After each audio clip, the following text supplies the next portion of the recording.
maybe he would get on your nerves too, and you'd say, I have no idea why I prayed all those prayers for you.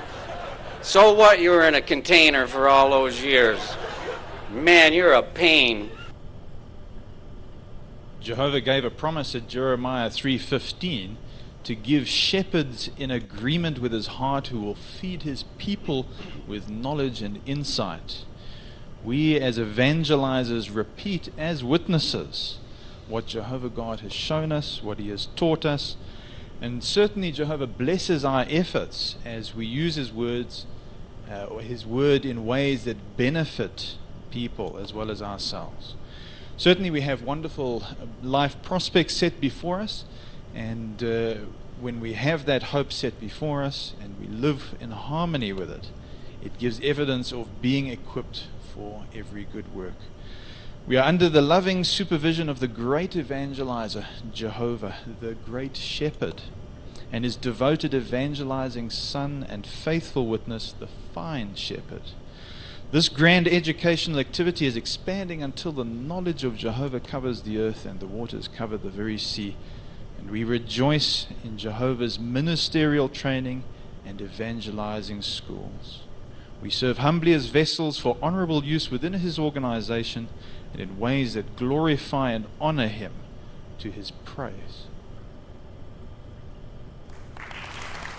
Matthew 18:15-35, moreover, if your brother commits a sin, go and reveal his fault between you and him alone. If he listens to you, you have gained your brother. But if he does not listen, take along with you one or two more, so that on the testimony of 2 or 3 witnesses every matter may be established. If he does not listen to them, speak to the congregation. If he does not listen even to the congregation, let him be to you just as a man of the nations, and as a tax collector. Truly I say to you, whatever things you may bind on earth will be things already bound in heaven, and whatever things you may loosen on earth will be things already loosened in heaven. Again, I tell you truly, if 2 of you on earth agree concerning anything of importance that they should request, it will take place for them on account of my Father in heaven. For where there are 2 or 3 gathered together in my name, there I am in their midst.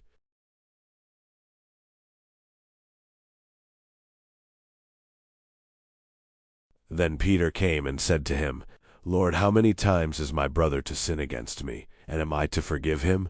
Up to 7 times? Jesus said to him, I say to you, not up to 7 times, but up to 77 times. That is why the kingdom of the heavens may be likened to a king who wanted to settle accounts with his slaves. When he started to settle them, a man was brought in who owed him 10,000 talents. But because he did not have the means to pay it back, his master ordered him, and his wife and his children, and all the things he owned to be sold and payment to be made. So the slave fell down and did obeisance to him, saying, Be patient with me, and I will pay back everything to you. Moved with pity at this, the master of that slave let him off, and canceled his debt. But that slave went out, and found one of his fellow slaves, who owed him 100 denarii, and grabbed him, and began to choke him, saying, Pay back whatever you owe. Be patient with me, and I will pay you back. However, he was not willing, but he went and had him thrown into prison until he could pay back what he owed. When his fellow slaves saw what had happened, they became greatly distressed, and they went and reported to their master all the things that had happened. Then his master summoned him and said to him, Wicked slave, I canceled all that debt for you, and you pleaded with me. Should you not also have shown mercy to your fellow slave as I showed mercy to you? With that his master, provoked to wrath, handed him over to the jailers until he repaid all that he owed. My heavenly Father will also deal with you in the same way, if each of you does not forgive your brother from your heart.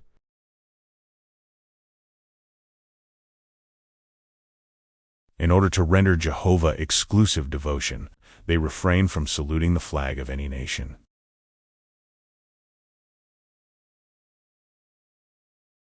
What if an obedient Jehovah's Witness created a liability by refusing to salute the flag, and then some in the religion erased that directive from their publications, claiming the person to be apostate?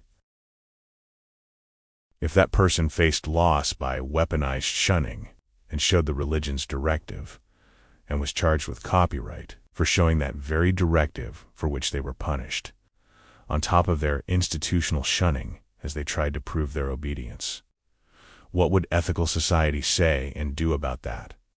And what we can do to protect ourselves. What is our view on vaccination? Jehovah's Witnesses are not against vaccination. We view it as a personal decision for each Christian to make. Already, in cooperation with public health officials, many in our Bethel families have chosen to be vaccinated. Vaccinations have slowed the spread of the virus. We're doing what we can to help Bethelites and other special full-time servants get vaccinated.